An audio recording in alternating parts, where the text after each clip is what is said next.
Welcome everyone. My name is Lynette Roth and I'm the Daimler Curator of the Busch-Reisinger Museum and the head of the Division of Modern and Contemporary Art here at the Harvard Art Museums, and I will be serving as a moderator for our Q&A later on. Before we begin today's program, even though we are not meeting today on the museum site, it is important to note the Harvard Art Museums acknowledge that Harvard University is situated on the traditional and ancestral territory of the Massachusetts people, and we strive to honor this relationship. I want to thank you for joining us for this week's session of our popular series, Art Talks Live, which offer an up-close look at works from our collections with our team of curators, conservators, fellows, and graduate students. And you can join us on Zoom, as I think many of you now know, on every other Thursday afternoon at 2 p.m. for these short interactive talks. And in these talks, we investigate artists' materials and techniques, reveal our latest discoveries, offer a fresh look at old favorites, and explore big ideas using the collections of the Harvard Art Museums. So before we begin, just some logistics. We are using the webinar format in Zoom, so you will notice that your microphones are muted and your videos are not visible. Instead, please submit brief questions in the Q&A box, which you should be able to access at the bottom of your screen. Today's presentation will last approximately 15 minutes, and then we will dedicate the last 15 minutes to our question and answer session. And I will do my best to get to every question. But if we have a lot of questions, and we do have a large group today, I may not be able to address them all. And also I should note, you can go ahead and put your questions in the box during the presentation, but we won't get to them until the end. And we're going to wrap things up today at about 2:30. So now with all of that housekeeping out of the way, I am very pleased to introduce our speaker today, Margaret Morgan Grasselli, who's the visiting senior scholar for drawings in the Division of European and American Art here at the Harvard Art Museums. Meg joined the museums in mid-March after spending 40 impressive years at the National Gallery of Art in Washington, and 30 of those years as curator of old master drawings. Meg is an expert on French drawings, in particular those of the 18th century, and she has written or contributed to numerous exhibition catalogs, published many notes, articles, and reviews in professional journals, and organized key exhibitions for the National Gallery of Art. In fact, to sum up Meg's career, more than that right now would take up the rest of our programming time. Needless to say, we're thrilled to have Meg at the Harvard Art Museums and to hear from her today about the illegal use of gold leaf in an 18th century color print. So with that, I turn it over to Meg. Welcome everyone. Now I'm really happy that you're here with me today to hear about this charming color print by the French 18th century artist, Louis-Marin Bonnet.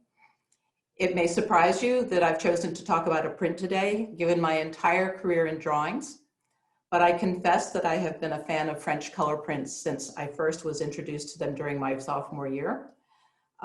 Here at Harvard, these many moons ago, and in fact, these particular prints are very closely interconnected with drawings, as you will see in some of the examples I'll show you today. So it actually makes some sense that I'm so fascinated by them. So let's take a look at the print that is at the heart of my discussion today, and the catalyst for introducing you to the life, art, and ingenuity of Louis-Marin Bonnet, whom I regard as one of the most important and most gifted printmakers of the 18th century. As you can see, depicted here in the central oval is an elegant young woman presented half-length, seated in a chair, pouring a steaming liquid from a cup into a saucer, her pinky daintily raised. From the caption, "The woman taking coffee," we know that she's about to drink some coffee. And though it may seem odd that she is pouring the coffee into the saucer, that is the way it used to be drunk, and is apparently still drunk in some cultures today. 18th century saucers, in fact, are generally a little deeper than those we use today, shaped more like shallow bowls. And the idea, of course, was to pour the hot coffee into the saucer to help it cool down, and then to drink it from there. As an aside, I should note that coffee had been enjoyed in Europe since the middle of the 17th century. And by the time this print was made, coffee houses were where the beverage could be imbibed and the news of the day could be discussed by patrons were popular gathering spots in every major city. Since only men, though, were allowed in coffee houses, for women, drinking coffee was a domestic activity, as it is portrayed here. And a random fact, this print was executed in 1774, the year after the Boston Tea Party took place as a protest against the taxes imposed by the British government on the tea consumed in the colonies. And from that time onward, coffee replaced tea as the beverage of choice on this side of the Atlantic. And you can easily imagine colonial ladies enjoying coffee in a manner similar to that depicted in this print. The print's most remarkable feature is not the central composition, lovely as it is, but rather the frame surrounding it, and which is actually an integral part of the work. Let's go back just one for a moment so you can see it better. And on it, Bonnet has printed, excuse me. So that it's executed in black ink, blue ink, and gold leaf. The use of gold leaf in this way was invented by Bonnet, who himself produced more than a dozen such prints, and was also the publisher of a number of others by his protégés. Several follow this simple format, a woman shown half-length within an oval, usually engaged in some feminine activity, sometimes seen in a state of partial déshabille, but always surrounded by an elaborately carved or ornamented frame. These two in the Art Institute of Chicago are representative of the kind of mildly titillating prints for which there was a ready market, and one that Bonnet happily tapped into. The woman's exposed breast in Charms of the Morning is an obvious sexual reference, of course. The reference in the woman training a dog in The Pleasures of Education is more subtle, for dogs are generally regarded as symbols of fidelity. However, the way the woman is playing with the dog might suggest that she has a somewhat lighthearted view of the notion of faithfulness. The Fine Musicianers on the left offers a different format and a far more ambitious composition than the others we've just seen. Somewhat surprisingly, it is copied from a painting that would have been executed in the 1720s, about 50 years before Bonnet executed the print. I find it fascinating that he would have reached so far into the past for inspiration, but he clearly responded both to the beautiful quality of the light and to the subject, which combines the twin delights of women and music. That work forms quite a contrast with the much simpler, even a bit austere print on the right of a seated woman shown 3/4 from behind, which was made after a drawing by one of Bonnet's contemporaries, who specialized, Pierre Thomas Leclerc, who specialized in fashion images. Ultimately, what stands out as the unifying feature of all these works is, of course, the extraordinary inclusion of gold leaf. But before I go further into that very important detail, I think it would be useful to offer you some background on Bonnet's life and art, and to show you how he arrived at this point. Bonnet was born in Paris in 1736 and trained in the studio of Louis-Claude Legrand, who was his uncle by marriage. In 1756, at the age of 20, he was working in the studio of Jean-Charles François, who was the inventor of a new printmaking technique called crayon manner, or chalk manner, that had been invented specifically to replicate the appearance of grainy chalk strokes on paper.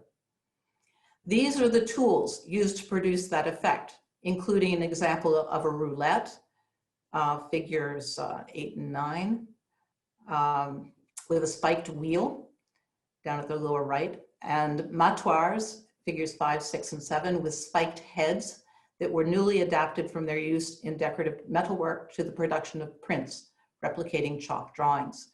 The spikes on the matoires and the roulettes and the points of those other implements could be used to literally poke holes onto the top of a copper plate. And that spiked character actually helped to give the effect of that grainy chalk stroke. And Bonnet excelled at the chalk manner technique and began to make impressive copies after chalk drawings by contemporary masters, such as this one after a drawing by Joseph-Marie Vien. And the museums at Harvard are fortunate, thanks to the generosity of Jeffrey Horvitz, to have both the drawing and the print in the collections, showing so clearly just how closely Bonnet could match the character of Vien's strokes with his, just through the tools that he used. It's interesting to note, though, that the format of the print is a bit more horizontal than the drawing and shows that the composition originally extended farther on both the left and right sides, suggesting that the print preserves the original appearance of a drawing that has been trimmed at some point. Bonnet quickly began to push the possibilities of this new technique by making copies of drawings executed in 2 and 3 different chalks. And this meant that he had to master the process of working his images on more than one copper plate, one for each chalk color, and he had to learn how to print each plate in succession, waiting for each ink to dry before printing the next plate, and for each pass through the press, the copper plate had to be perfectly aligned over the image that had been previously printed. Bonnet didn't pioneer the process of making prints from multiple copper plates, which had actually been invented by a German artist, Jacob Christoffel de Blanc, in the 1720s, and he had later worked for several years in Paris in the 1730s and 40s. So it was old technology by the time Bonnet started using it. But Bonnet also made significant inroads in simplifying the process and expanding its use. In any case, prints like these two, both after drawings by Boucher, show how skillful Bonnet was, not only in executing the prints, but also in capturing the style of the artist he was copying. His prints are remarkable approximations, actually dead-on imitations of Boucher's draftsmanship. Bonnet was not the only artist making these 2- and 3-color chalk manner prints. His chief rival in that medium, Gilles de Marteau the Elder, also produced a number of them. But that brilliant white ink that stands out, especially in the print on the left, strongly and beautifully, was an invention of Bonnet's own. No one else had a white ink that would not discolor or oxidize over time. And he was very proud of the fact that he was the one and only artist to have the secret of a pure white ink. That gave him a distinct advantage when it came to reproducing drawings that included white chalk, and he certainly made the most of it. But he didn't stop there. Instead, he moved on to replicating full-color pastels, and in 1769, he produced the single greatest and most complex print of his career, and I would argue of the 18th century, the so-called Tetaflore, or head of flora, after a pastel, again by Boucher. We know from Bonnet's own description of how this print was made, and from a set of separation proofs he produced that are now in the Bibliothèque de l'Arsenal in Paris, that he used 8 copper plates for this print and 11 separate inks, some colors used more than once. But it is the all-important white ink that was applied with the 8th last plate that gives the print that powdery appearance, replicating the texture and look of pastel. This was an exceptionally complex and time-consuming print to produce, and it's not surprising that Bonnet never attempted anything quite as ambitious thereafter. He was commissioned to produce a portrait of King Louis XV along the same lines, but he never completed it. He did continue to make pastel manner prints, however, with fewer inks and copper plates, and even used the technique in a simplified form for the central motif in The Woman Taking Coffee and in the other prints he made using gold leaf.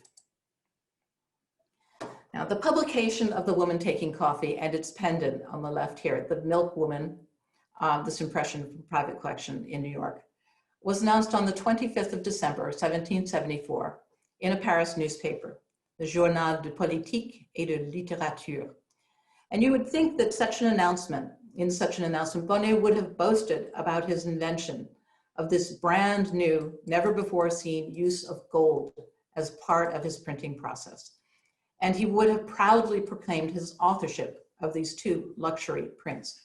But no, in the advertisement, he stated that the prints were the work of a certain Louis-Marin, quote, an engraver in London who had just invented a new type of print that imitated miniatures. The announcement goes on to describe the prints as ovals enclosed in a border that is part of the print and that is enriched with gold, as is the print itself. It can be found in Paris chez Bonnet, engraver at the corner of the Rue du Plâtre. Price 9 livres, which was quite expensive, by the way. It was what an ordinary laborer would earn in about 72 hours. So Bonnet lists himself simply as the Paris dealer, not as the engraver, and instead gives the credit to this mysterious Englishman, Louis-Marin, which I'm sure you figured out is just a slightly abbreviated form of his given name, Louis-Marin. On the print itself, you can see that the inscription indeed mentions Louis-Marin invenit at the left, meaning invented or made the print. And at the bottom, it states that the print was, quote, to be sold at F. Vivaris in Great Newport Street, London, end quote. So why the elaborate fiction? Bonnet had cooked up this entire story to conceal the fact that he had made the prints, simply because it was illegal for him to use gold leaf in his works. The use of gold leaf was very closely regulated by the guilds, and only certain artisans, such as bookbinders, furniture makers, frame makers, were permitted to work with it. The F. Vivaris mentioned in the caption was an actual person, François Vivaris, a Frenchman by origin, who had grown up in Geneva and then moved to London in 1727 at the age of 18. He was a printmaker himself, but he was also a print seller, and his shop was indeed on Great Newport Street. We do not know for sure if Vivaris was a knowing participant in Bonnet's deception, but the catalogue raisonné of Bonnet's prints actually includes quite a number of prints, not just these gold ones, that include Vivaris's name and address, suggesting that he and Bonnet were actually partners in this, and perhaps other ventures as well. So presumably Vivaris was in on the scheme and was happy to let potential buyers think these prints had been produced in England. The English origin was also suggested by the titles written in English, sometimes amusingly fractured, as is the case here, with the funny break of the single word taking into two words, taking. Because of these English inscriptions, within a short time, the whole series of gold prints was referred to as estampes anglaises, or English prints. And reveling in the cleverness of his ruse, Bonnet even named his new shop, to which he moved in 1776, au Magasin Anglois, meaning at the English shop.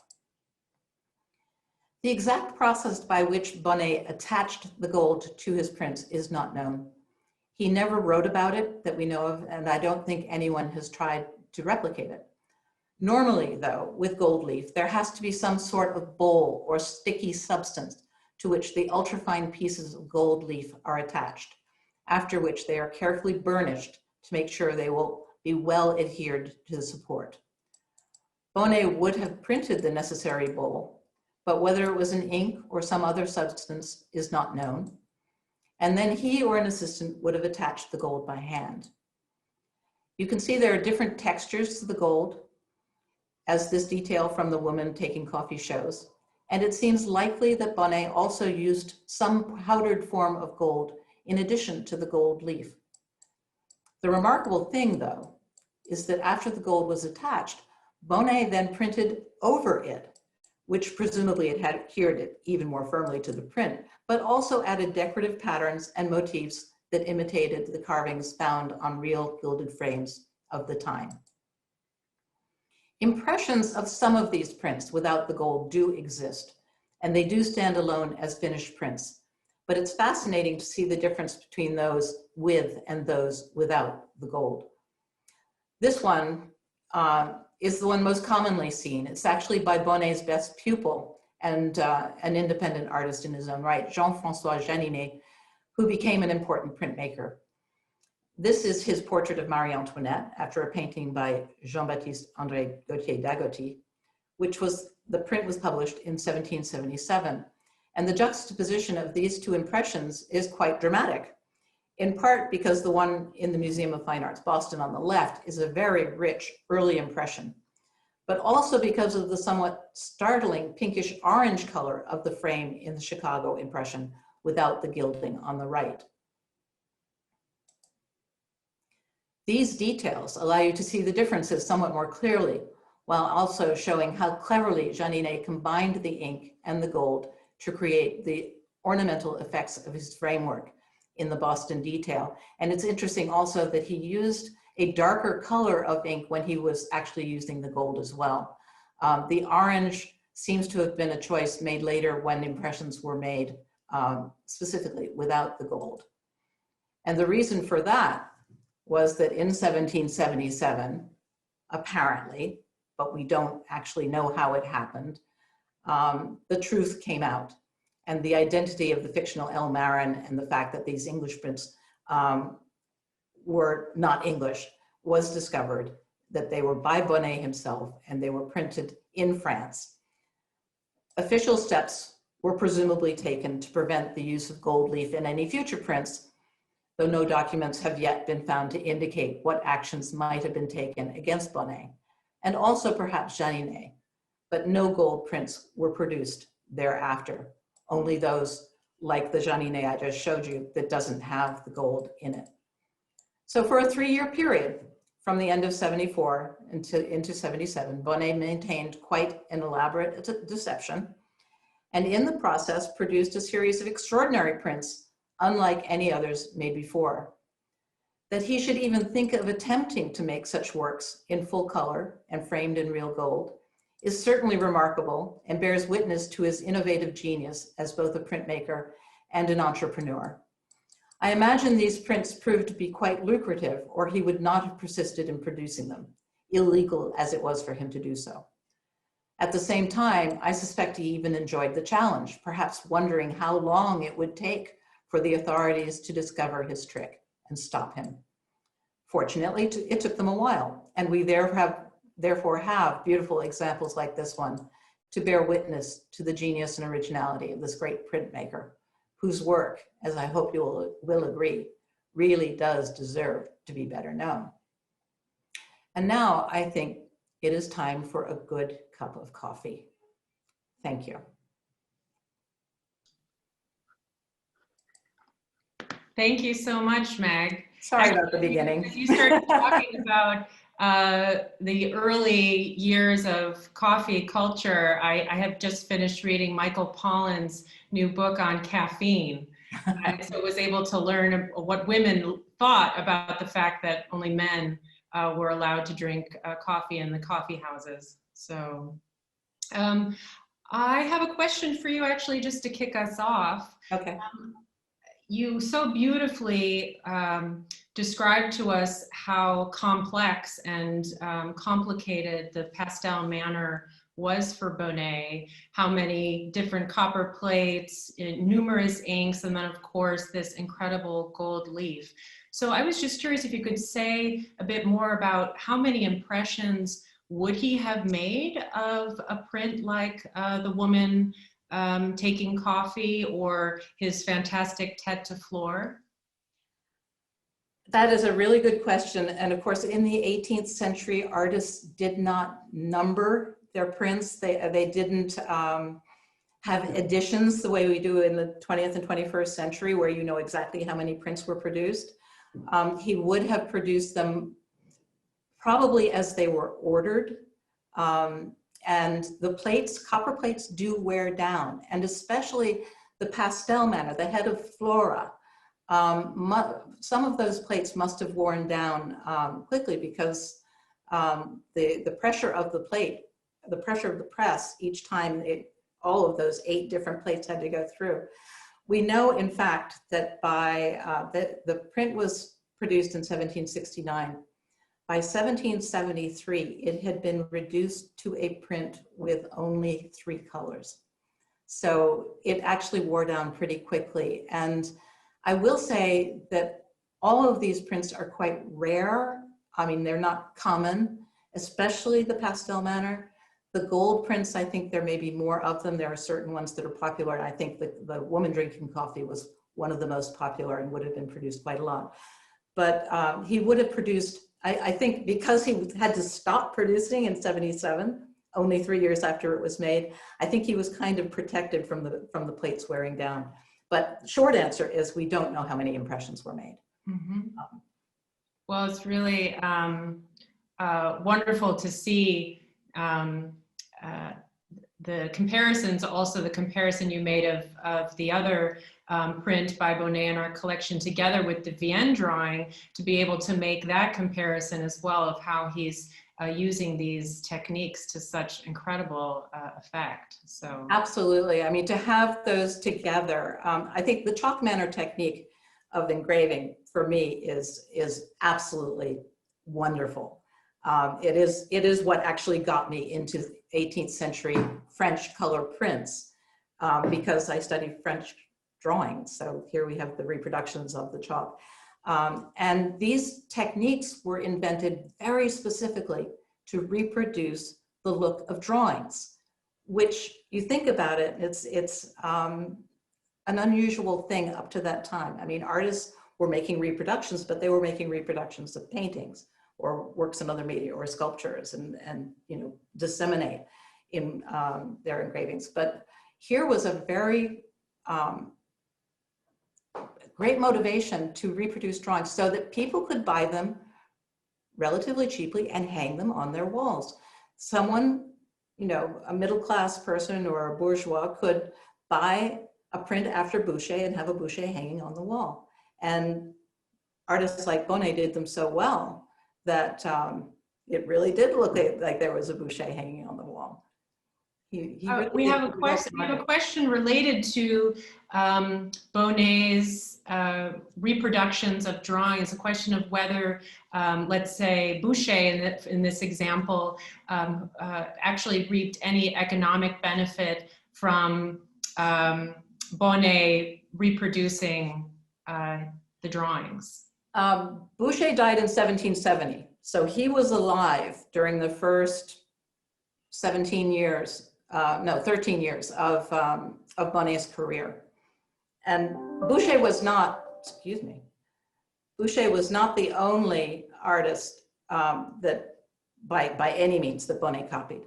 He also copied Greuze, he copied other Vienne, he copied other contemporaries. I have never seen documents, except for Greuze, who had a contract with the engraver who was reproducing his drawings and would actually sign impressions of approved works after his paintings and drawings. I would imagine, I know that Boucher fed this market very happily. Drawings were coming rapidly out of Boucher's studio. The fact that his drawings were appreciated, that there was a market for the drawings, helped him feed into this market for the prints as well. So I believe, yes, these drawings, that these artists were benefiting. It was to Boucher's benefit, not just to get the publicity out there. He was already well established. He was the favorite of Madame de Pompadour and had a lot of court patronage.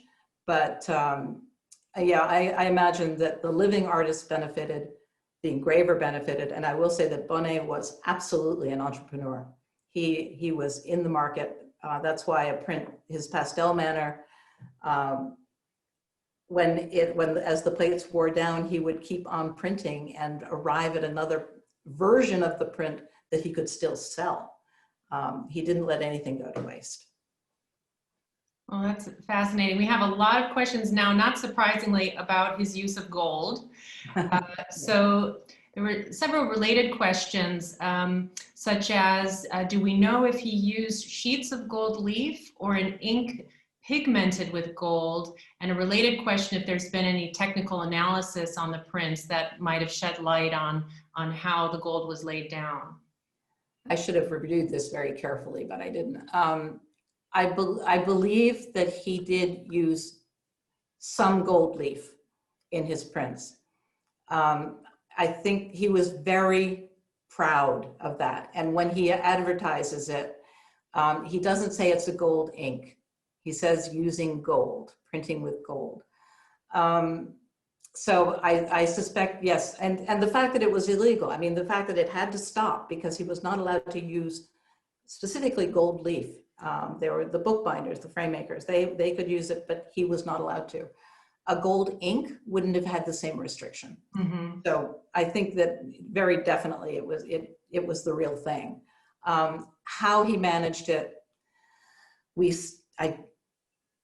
I don't know. Was there a technical analysis? I'm trying to think. We did an exhibition back in 2003, and my wonderful colleague Judith Walsh wrote a piece about various color printmakers in the French in 18th century, and I can't remember if she analyzed the gold or not, but it can be done. Maybe we can do it at Harvard if it hasn't been.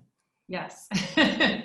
I know we started a little bit late, so I'm going to take one more question, which is also related to the use of gold. And that is, do we know if Bonnet had connections to goldsmiths during the production of his print? Or was he from a family of goldsmiths? You mentioned the tools of crayon manner prints were related to gilders as well. That's a really good point. He actually, the tools that were adapted for the chalk manner, actually it was Dumarteau, his chief rival, who introduced Francois to those tools. Dumarteau had originally been trained in metalwork. Complicated, whatever. The interconnections between craftsmen, artists, and whatever are unfortunately often remain too much of a mystery, and we don't have the evidence or the documents that would allow us to say, yes, Bonnet was in touch with this person who had access to gold leaf because he used it himself. Bonnet had to get the gold leaf from somewhere. It was not something he could just go out into the market and buy. He wasn't allowed to. So he had to have a supplier. So presumably someone from one of those other arts, a frame maker maybe, because he was, his works would be framed, furniture maker, bookbinder, I mean, you know, one of those, or some other artist artisan who would use gold leaf. It would make a great deal of sense that he had a supplier and he had a connection, and he would have learned how to apply it from someone who was an expert in that already. And then, but it was up to Bonnet that he had the idea, was part of his ingenuity. He was inventing new ways to make prints, inventing new markets for prints, produce them so that people would want them. He was really smart that way. But I don't know, I can't say who he worked with, who he learned it from, but there had to be someone, because it's not something he could just have picked up on the side. Well, thank you so much, Meg. You've really opened up not just this print and the collection for us today, but also the relationships between artists and crafts people and the various trades and the various media at this time in the 18th century, and also the mystery of the use of gold leaf. So thank you very much, and I want to thank everyone for joining us today. And just a reminder, you're going to receive a short survey after the session, so please take a moment to complete it. We do really appreciate your feedback, and I hope that you will all join us for our next Art Talk Live, when we will hear from Sarah Kianowski, the curator of the collection in the Division of Modern and Contemporary Art, who will launch our fall theme for this series called Power Dynamics. And she's going to be talking about Louis Rubinstein and Rico Lebrun's Hunger March. And our related family-friendly program, if you haven't checked it out earlier this month, has also already begun. So be sure to join us the first Saturday in November for that. It's called Creature Feature. And of course, you can always visit us online and check out our calendar for all of the programs that are up and coming at the Harvard Art Museums. So thank you again, Meg, for your incredibly evocative talk, and to all of our participants also for your excellent questions, and see you next time. Thank you for coming. Thanks.